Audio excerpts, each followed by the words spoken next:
This is how the human mind works. When you're walking through a forest, you don't think too much. You just let the silence surround you, feel the soft breeze and the branches crack under your feet. It's in our nature to yearn for such scenery, no matter how much we thrive in busy, concrete-soaked cities. Forests are always welcoming and refreshing to us. The air is clear and crisp, and daylight plays hide and seek through the tall branches. It's inspiring and beautiful. Sometimes though, as you walk on your path, your mind begins to focus on small things. Noises, gusts of wind, shadows in trees. Such silence can be both welcoming and unsettling, depending on how you view it. Forests are double-sided coins. They hide you away from the tiring city landscape, but expose you to another environment. You are not in control anymore, because this is not your home. You can lie to yourself and build a house there, but you don't belong in the forest. You're merely a visitor. That's national parks for you, an illusion of being in control. The fake freedom you feel when you walk on those marked paths and camp in the square assigned to you. When you think the silence around you is peaceful, but even the silence is an illusion. Visit a forest again, even when it's silent. Is it really? It's not. Complete absolute silence means death. Fear it. My father taught me that.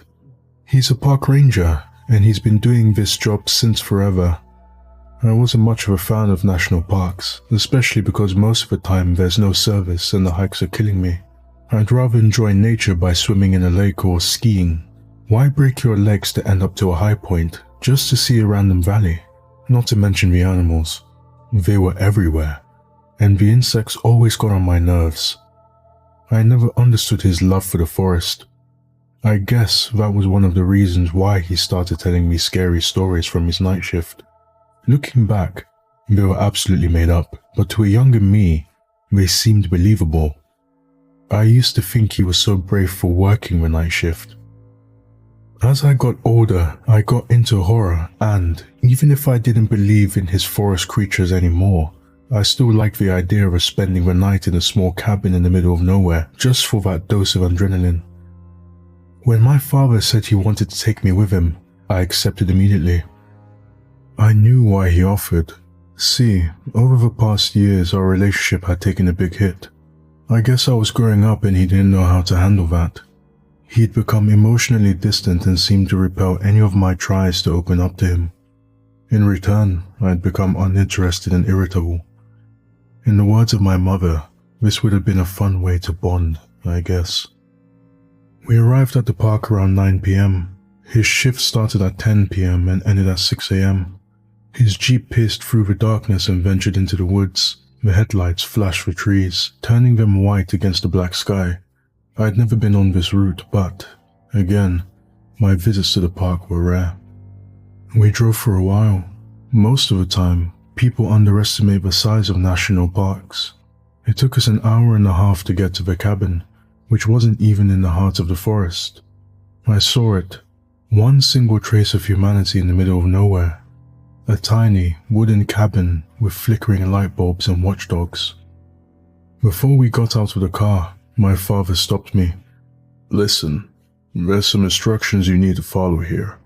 I know it might seem unimportant, but they're crucial. Then he handed me a piece of paper, a list of handwritten rules. At first they were ordinary. Don't go out alone in the park, don't eat food out, etc. I thought the rest of the rules had been there just to freak me out. Dad, I'm not 12 anymore. You can't freak me out with this shit. I'm not trying to.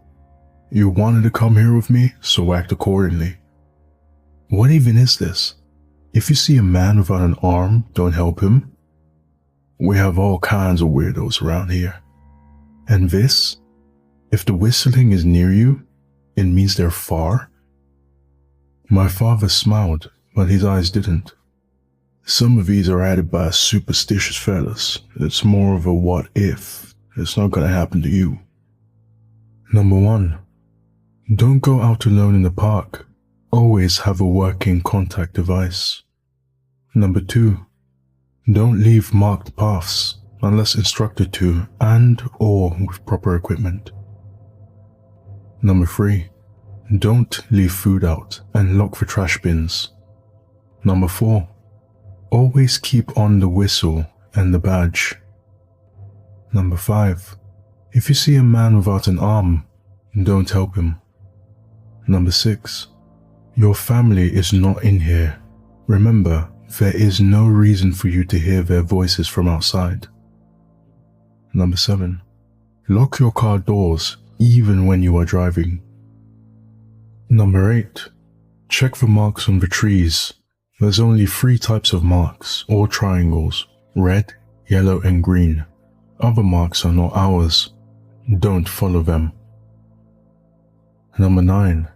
If the whistling is near you, it means they're far. If it's far away, it means they're near. Number 10.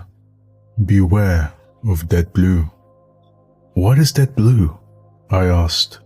My father sighed. You know when you're out in the woods, when you think what you hear is silence, but you realize there's dozens of sounds around you, from birds to crickets and leaves rustling? Yeah? That's because there's no such thing as silence. Absolute silence. Never. There's always sound, movement, life. Dead blue is complete and utter silence. That's our, code name for it. Death-inducing silence. Unnatural. Right, and when that happens, it won't. But if it does? He paused, staring at the steering wheel. Then, his head turned to me. His eyes darted from mine to the window behind me. You leave. That being said, he got out of the car and I followed. The cabin was dusty and cramped. I couldn't understand how he would spend 8 hours in here. He had a small TV, but it wasn't working, a desk, and a mini fridge. You sit here all alone? I asked. Yeah. Why? That freak you out? Don't you get bored? Martin's post is 10 minutes away. Sometimes I just drive over. Nothing really happens out here anyway.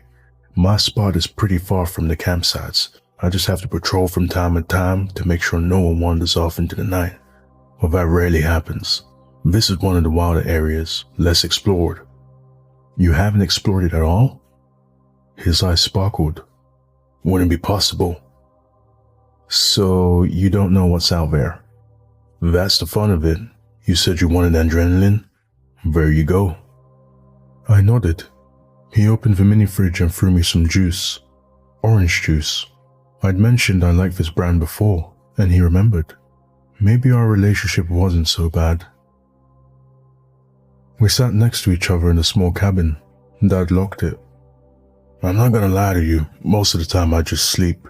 Literally nothing ever happens. So you really didn't see any creatures out here? Just like the ones you told me about when I was little? I jokingly asked. The only creature out there is my manager, and I'd rather face a million cryptids than talk to him. I laughed. I leaned in to look out the windows. I can't see anything, just my reflection. Want me to dim down the light? Yeah. He did, and darkness crept inside of a tiny cabin. The woods became more prominent, more vivid. The light made by the moon was unbelievable, and the stars were actually visible compared to the polluted city. The cabin was on a hill, propped up by a tree, with a trapdoor and a ladder leading to our car. We could actually see above the tree line, into the valley. We spent the first hours talking. Somewhere around midnight, I began dozing off. I didn't want to, but I caved in and fell asleep with my head on the desk. He woke me up. I rubbed my eyes in confusion. What time is it? I got a call from Martin. Right, who was Martin? I mumbled. The other one in the area? He says he got a call from the campsite, and someone's missing. We need to go search for him. We? As in us? Yeah, he'll stay in the back seat. I'm on the phone with Martin right now. I could hear Martin's muffled voice through the speaker. don't take the kid. Why not? He would just stay in the car. Paul, it could be one of those nights. We won't get out of the car. You can't guarantee that.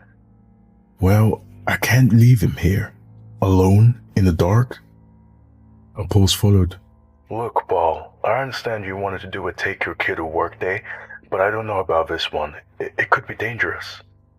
We're literally just going to drive around for a bit. It's fine. Leave him in the cabin. Dad put his hands over one of the speakers, so I didn't understand what Martin told him. His eyes kept darting to the window behind me. He sighed. Martin will come pick me up. You're staying here, locked. Turn the lights off and wait for me to return. It's going to take a minute and you'll be safe here. What? I'm not staying here alone. What did Martin tell you to change your mind? It doesn't matter. I'll return in maximum half an hour. You can go back to sleep if you want, or I can call you and we can talk. I was afraid. Truly afraid. I did not want to show it, especially after I complained that nothing interesting happened around here, so I reluctantly agreed. My dad opened the trap door and climbed down the ladder. Then his face disappeared into the darkness. I saw Martin's car pick him up and drive away. Silence followed. I wish I had been home, in my bed. Instead, I sat stiff on the chair and waited and waited. I began imagining the worst. What if they crashed? What if a bear had found them? I didn't want to let my fear get to the best of me, but I thought about his legends and the set of rules. I hoped the writers were just paranoid. At around 2 a.m., I heard a knock on the trapdoor. I felt my chest tighten. Another knock followed. I wanted to respond, but something in me didn't allow me to. Then I heard my dad's voice. Kev, open. It's cold out here. It echoed through the cabin. My eyes were dry from the lack of sleep, but my mind was fully awake. I stared at the phone, then at the trapdoor. Kev, open please. I know you're there. I saw you at the window. I turned off the light completely. I didn't know why I had this urge, but if my dad could see me from the window, anyone could. Or anything. I didn't like to be on display like that. You don't have a key? It locks from the inside. Shit, yeah. How was it? Did you find him? Yeah, we did. He was drunk off his ass. We helped him return to his friends. Could have been a lot worse. As I was talking to him, I searched for the keys in the drawer. It was strange because I hadn't heard anyone climbing the ladder or seen Martin's car drive my dad back to the cabin. How did you get here without Martin? What do you mean? Open up, Kev. I'm freezing. Answer the question. He did drive me here. I didn't see any headlights. They were off, not to draw attention of animals. Bullshit. I pulled out the crumpled piece of paper. Number 6. Your family is not in here. Remember, there is no reason for you to hear their voices from outside. My hand was shaking so bad, I could barely grab the phone. I skimmed through my contacts. Cade F. Connor. Dad. I called him. The phone was ringing, yet no sound came from behind the trapdoor. My dad picked up. Anything okay? In the blinding darkness of the cabin, surrounded by the howling wind, I toned my voice down to a whisper. Dad, someone out there is pretending to be you. A long pause followed. When he spoke, his voice was trembling. Don't open. Turn off the lights. Did you turn them off when I told you? I turned them off now. No, you should have turned them off when I left. I'm sorry. It's fine. Don't talk to it. Did you talk to it? Guilt crept up my spine. I don't know why, but I lied. I did not. Good. Stay put. I'm coming after you. But what if the thing sees you? You have to face it. We have ways to distract them. It's fine. Don't be scared. I lied again. I'm not. Good. I love you. I'm coming. I wasn't scared for me. I was scared for him. The voice from below continued. Kev, please open. Please. It's cold. I didn't answer. Knocks followed. The voice went on. Did you talk to someone on the phone? Kev, I lost my phone in the woods. Whoever is out there and has my phone is not me. It's not me. It's not me. It kept repeating. It's not me. It's not me. I began feeling lightheaded. Fear is one thing, but this was a combination of anxiety, stress, and guilt. I tried to control my breaths, but to no avail. The cabin was spinning around me. It's not me. It's not me. It's not me. It's not me. It's not me. It's not me. Shut up. Shut up. And it did. Silence followed. I pulled out the list again and started reading and rereading the rules like a lunatic. I kept listening for noises from outside. The wind was still going. Good. No dead blue. Then, I heard a loud thud from my wall. Another followed, and another. It sounded like footsteps. They moved to the roof of the cabin.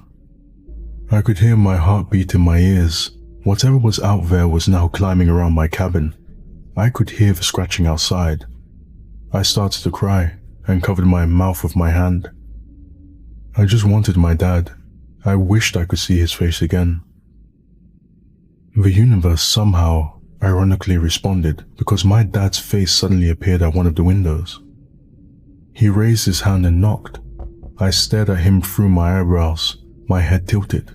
Scarcely breathing, I remained still. He kept knocking. That wasn't my dad.